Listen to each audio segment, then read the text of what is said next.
Hari ini kita akan membahas apakah perlindungan korban KDRT hanya sebatas mimpi? Jadi ceritanya saya tuh mendadak lemes, sedih, kecewa begitu baca berita bahwa 4 orang anak dibunuh bapaknya setelah ibunya dirawat di rumah sakit karena KDRT. Jadi waktu anak-anak yang meninggal, ibu mereka juga lagi berjuang karena telah dilukai sama ayah mereka. Pelakunya satu, tapi korbannya banyak. Dan yang paling membuat miris, ternyata ibunya tuh sudah punya firasat gak enak. Sehingga ibunya minta bantuan saudaranya untuk menyelamatkan anak-anak selama dia dirawat. Dan saudaranya ini pun sudah membuat laporan KDRT ke polisi. Lapor RT juga sudah, dan konon pihak yang berwajib sudah datang dan membawa korban KDRT-nya ini ke rumah sakit. Tapi sayangnya tidak dilakukan evakuasi terhadap anak-anak mereka. Sebelumnya juga ada berita tentang seorang istri yang meninggal di tangan suaminya di depan anak mereka juga beredar di media sosial. Lagi-lagi dikatakan dalam berita tersebut bahwa si istri ini sudah membuat laporan, tapi belum ada tindakan. Jadi keburu dihabisi sama pelaku yang biadab itu. Lain cerita lagi, ada seorang mertua yang dibunuh menantu yang merupakan warga negara asing di rumahnya. Karena dia mencari istrinya yang kabur setelah dilakukan KDRT terhadap istrinya. Tapi dia tidak menemukan istrinya sehingga menantu ini emosi dan menyerang mertuanya. Mirisnya, ternyata ibu dari si istri warga negara asing ini sudah pernah melapor loh. Tapi dinyatakan belum cukup bukti. Tragis gak sih? Ada beberapa persamaan dari 3 cerita KDRT yang ramai diberitakan saat ini. Yang pertama, ada korban meninggal. Yang kedua, pelakunya adalah keluarga. Yang ketiga, perbuatannya dilakukan secara berulang dan memuncak. Yang keempat, masing-masing sudah pernah melapor pada pihak yang berwajib. Poin 1-3 kaitannya dengan kekerasan. Tapi kalau poin 4 nih, berkaitan dengan kelalaian, kesalahan atau kelemahan kita. Betapa tidak, laporan sudah disampaikan. Artinya yang melapor adalah pihak korban. Dan mereka adalah korban kekerasan. Mereka tuh sudah dibebani visum loh supaya laporannya bisa diproses, tapi masih juga tidak diselamatkan. Padahal ya, melaporkan kekerasan dalam rumah tangga itu tidak sama dengan melaporkan kehilangan.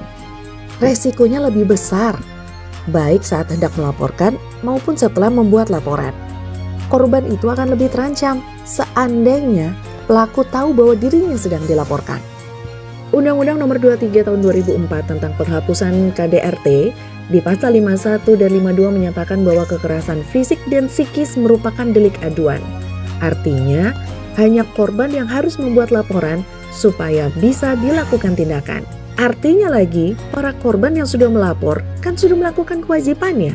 Selanjutnya adalah bagaimana dengan kewajiban orang-orang yang sudah menerima laporan. Pasal 10 Undang-Undang PKDRT juga mengatur bahwa korban berhak mendapatkan perlindungan dari pihak keluarga, kepolisian, kejaksaan, pengadilan, advokat, dan lembaga sosial atau pihak lainnya, baik sementara maupun berdasarkan penetapan perintah perlindungan dari pengadilan. Penyusun undang-undang tahu dan dapat memahami bahwa korban KDRT pasti membutuhkan perlindungan. Harusnya antara membuat laporan dan mendapatkan perlindungan harus sejalan dan segera. KDRT biasanya tidak terjadi sekali.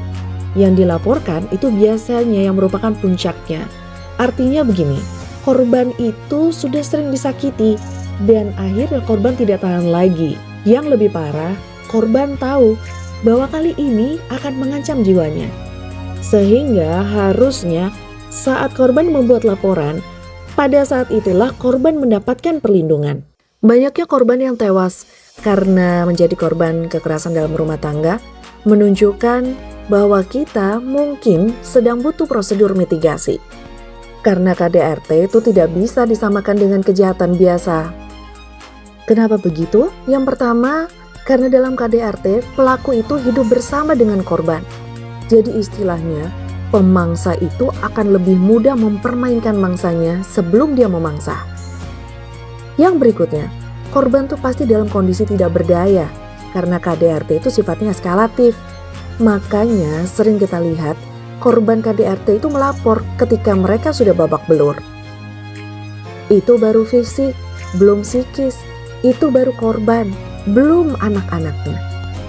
Bisa nggak sih kita lindungi korban seperti saat kita nonton film-film di luar negeri? Jadi, di film-film itu kalau ada korban KDRT, begitu korbannya lapor, maka yang dilakukan pertama adalah menjauhkan korban dari pelaku. Bila perlu, pelaku langsung ditahan, supaya tidak beresiko terhadap orang-orang yang hidup dengannya. Sepertinya kewaspadaan kita terhadap pelaku dan korban KDRT harus lebih tinggi nih. Karena apa?